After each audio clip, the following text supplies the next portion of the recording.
Assalamualaikum warahmatullahi wabarakatuh. Tilodulur Misteri, kembali lagi bersama saya Ali Ridho. Malam kali ini saya tidak sendirian, melainkan ditemani oleh wanita cantik di sebelah saya. Teteh, boleh diperkenalkan dengan siapa? Halo. Halo. Nama aku Banati Kairani Natasha. Kita kan sempat ketemu dan ngobrol ya Teh. Ya. Katanya Teteh ini sempat mengalami kejadian-kejadian mistis Teh. Boleh diceritakan mungkin ke teman-teman dulur-dulur semua gitu. Boleh Teh? Oke, siap. Cerita mistis yang aku nggak tahu bakalan kayak gitu jadinya. Cuman ya namanya anak kecil pasti sensitif lah ya ngelihat hantu-hantu kayak gitu. Jadi aku tuh bawa anak kecil ke rumah. Nah, anak itu tidurnya nggak pernah jadi jam 7, jam 8 enggak. Jadi kalau tidur jam 12, paling malam jam 2. Iya. Sedangkan orang tuanya udah pada tidur, dia mah nggak ada kata takut. Kerjaannya lihat YouTube, bukan ngeliatin kayak permainan, BRB, bukan. Jadi dia nyeritain pasti tentang mistis terus. Ya mungkin anak kecil peka kali ya, nggak tahu gimana. Iya. Nah dari situ aku bangunin anak, dibangunin yang satu lagi, anak 2 nih. Iya. Yang satu lagi bisa ngeliat. Nah, Indigo ya? Indigo lah. Terus aku bilang, Dek, tidur gitu kan. Enggak Bu, masih mau main Adek.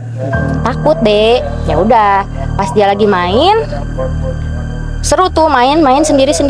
Nggak lama, otomatis seorang ibu pasti, Dek, ayo kita tidur, udah malam. Enggak Bu, kata dia kan. Langsung dia, aku ketawain, niatnya itu kita cuma bercanda doang. Pas aku bercanda, ngetawain, niruin suara kuntilanak lah gitu. Gak lama, selang 1 menit ada yang ngikutin. Yang satu suara cowok, gak kelamaan suara cewek. Dari situ anak aku takut dong, nangis. Ibu, apa? Di dapur ada apa? Pas ibu jalan, gak ada apa-apa Dek. Tapi itu ada cewek Bu, Adek takut. Tutupin pintunya. Ya makanya Adek baca doa terus tidur. Aku kan bilang gitu kan. Terus kata si Adek, ya udah deh, Adek mau tidur. Nah gak lama dia mau ke kamar mandi. Lihatlah sosok itu. Sampai nangis, ditidurin gak mau. Digendong, pengennya diais. Aku duduk gak mau. Nah sampai sakit lah 2 hari tuh ke orang-orang yang pinter-pinter kayak gitu nggak ada mempannya. Tapi kalau banyak yang bilang katanya ya ada yang ngejailin, ada yang ngajakin main. Jadi seolah-olah anak gak bisa tidur gitu. Oh gitu ya. Gini Teh Tasya, itu kira-kira kejadiannya udah lama atau baru-baru? Masih baru sih, sebulan kebelakangan paling juga. Nah, terus itu anak yang indigonya yang pertama atau anak yang kedua? Yang kedua. Nah kan tadi anak yang kedua ini ngelihat sosok. Sosoknya seperti apa kalau boleh dijelasin? Cowok, Iya. pakai baju hitam gede. Nah, kalau cowok yang hitam gede itu aku bisa ngerasain, gitu kan? Karena sering lihat juga gitu. Karena udah lama banget kosong kosannya, sampai ada yang meninggal belum ada yang isi lagi, gitu kan? Jadi dari sosok itu kebanyakan yang ngejailin itu cewek, kayak kuntilanak gitu. Cuman kalau misalkan yang gede hitam yang cowok itu paling cuma bisa ngeliatin, tapi kita kayak baca doa tapi kita nggak bisa ngucapin. Kita udah ngomong baca doa Yasin atau apa, tapi mau nganggap mau ngaji itu nggak bisa. Kayak kuerep-erep lah. Jadi kalau istilah ininya mah self paralyzed ya. Jadi kita tuh mau ngomong tapi nggak bisa, susah mau gerak. Nggak bisa. Tapi kita lihat gitu ya. Lihat aku. Ternyata pengalamannya bukan aku doang nih. Ada juga yang baru dateng. Dia juga sama. Kok aneh ya Teh? Di belakang ada jendela. Saya ya udah tutupin aja lemari. Jadi si jendelanya keganjel. Oh ya udah, kalau Teteh enak bisa ketutup. Kalau aku nggak ada. Soalnya di dapur ada tempat buat naruh gas, buat masak. Aku bilang kayak gitu. Pas dilihat dia juga sama sih, kayak pasaran kayak gitu kan yang buat orang meninggal. Iya, iya. Nah dari situ makanya dia juga punya rasa takut. Setiap setengah 6 sampai malam pasti nyalain ayat kursi, sholawat gitu. Di handphone. Mm-mm. Oh, itu kejadiannya tetangga kosan itu sempat lihat keranda juga. Sempet sama. Mm-mm. Jadi kejadian ini terjadi di kos-kosan Di kosan itu, iya. Soalnya pernah juga waktu pertama ngisi, perasaan aku tidur, nggak halu nggak apa gitu ya. Ya. Ada yang ngetukin pintu. Nah siang kemarin juga yang baru itu ngontrak di situ sama. Ada yang ngetuk pintu, katanya kalau satu kali dibuka jangan dulu lah. Iya. Ada yang ketuk-ketuk. Cuman dia pas besoknya pasangin ayat gitu ya di pintu. Alhamdulillah teh besoknya nggak ada. Soalnya suami saya jam 6 jam 7 juga udah tidur.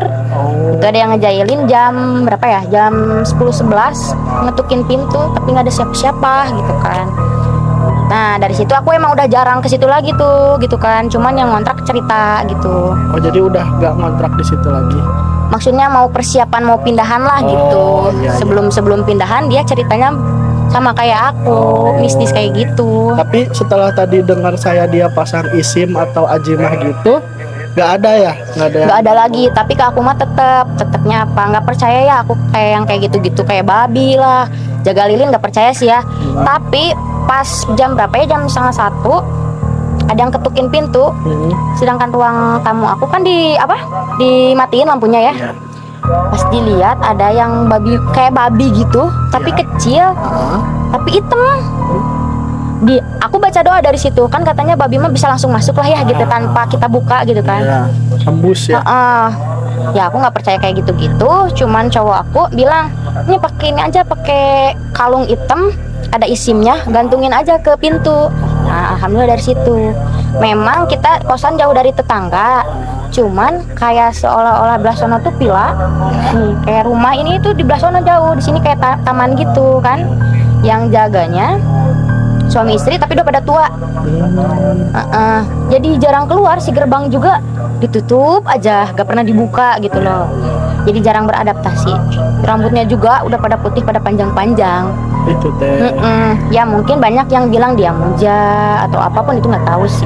Yang si babi ngepet tadi. Ya itu yang si babi ngepet itu yang waktu pertama baru ngisi ya, baru ngisi kosan.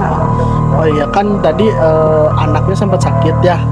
2 hari, nah itu sembuhnya gimana? Dibawa ke orang pinter-pinter kayak gitu, katanya bilangnya suka lah sama anak ini, pengennya ngajakin main dikit ya, kayak anak-anak biasa lah. Kalau ngelihat kayak gitu mungkin udah nggak aneh juga kan.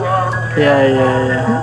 Nah kalau masalah babi-babi itu sih ya memang katanya banyak orang yang bilang di situ ya bukan mitos, memang fakta. Sering lihat. Soalnya yang di dalamnya itu suami istri udah pada tua banget, rambutnya juga udah pada panjang-panjang diikat gitu kan. Makanya dia mah jarang ketemu gitu. Cuman aku emang ngedengar suara babi tuh ya Allah, halu nggak nih ya gitu kan. Pas dilihat bener kecil gitu loh. Tapi pas ada, aku lihat di jendela diginiin dikit, ada nih, masih ada nih kan gitu. Pas aku lihat gak ada. Perasaan loncat-loncat kemana gitu kan. Jadi pas deket pintu gini nih, ada suara babi gimana sih ngok kayak gitu kan. Gitu ya, sesegerokan. Iya. Tapi ternyata banyak juga ya kejadiannya, dari mulai tadi ada babi, ada cewek, ada keranda, ada sosok tinggi besar ya, pakai jubah hitam. Nah terus tadi kita tarik lagi ke belakang ya, tentang historinya. Katanya di kos-kosan itu ada yang pernah meninggal gara-gara diisolasi COVID. Itu benar? Itu benar. Itu tuh jadi yang punyanya lah, suaminya. Sekarang yang jaga istrinya nih, tapi udah pikun juga kan. Iya katanya diisolasi, diamlah di kontrakan itu. Pas aku mau masuk, mending kita ngambil di tengah aja deh, kayaknya enak gitu kan, daripada di pinggir kayaknya sumpek deh, takut ya gitu kan. Pas aku buka pintu, baunya udah beda. Di situ tuh ada dus gede, dalamnya suntikan, masker, sama kasur bekas almarhum. Iya. Makanya pas udah ditinggalin almarhum, si ibu itu yang sekarang yang jadi istrinya udah mulai pikun. Jadi kontrakan di mana-mana saudaranya ada di pinggir dia nggak tahu dia itu saudara atau bukan gitu loh. Jadi saking udah stres karena ditinggal sama suaminya. Jadi depresi kali ya. Depresi, keduanya dia sekarang kan memang nggak pegang uang, banyaknya ditipu sama yang ngontrak. Jadi ada yang nggak betah pergi, ada yang nggak betah pergi tanpa bayar. Sementara kan kebutuhan Banyak. makan dia gitu. Kejadiannya di situ meninggal ya, udah lama dari situ nggak ada yang ngisi lagi. Pas aku ngisi ya gitu, banyak kejadian-kejadian yang enggak gitu. Berarti itu kos-kosan horor juga ya. Lumayan sih. Banyak juga sih kadang-kadang di beberapa tempat memang terjadi kos-kosan kayak gitu. Kayak aku sendiri pernah lah ngerasain, tapi behind the story karena udah terwakilin lah sama Teh Tasya ini yang udah ngalamin kejadian-kejadian yang di luar nalar gitu. Dan itu emang istilahnya kita juga nggak bisa apa ya, percaya nggak percaya lah di situ Iya. gitu ibaratnya. Iya nggak ya, bener nggak ya, maksudnya kadang gini seudah mungkin beberapa bulan ngalamin, ternyata kita pernah ngalamin hal itu Iya, gitu ya, yang mungkin orang lain belum tentu ngalamin gitu kan.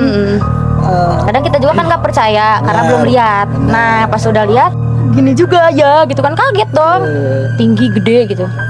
Jadi aku pas mau ngomong itu nggak bisa bersuara gitu, tidur juga panas.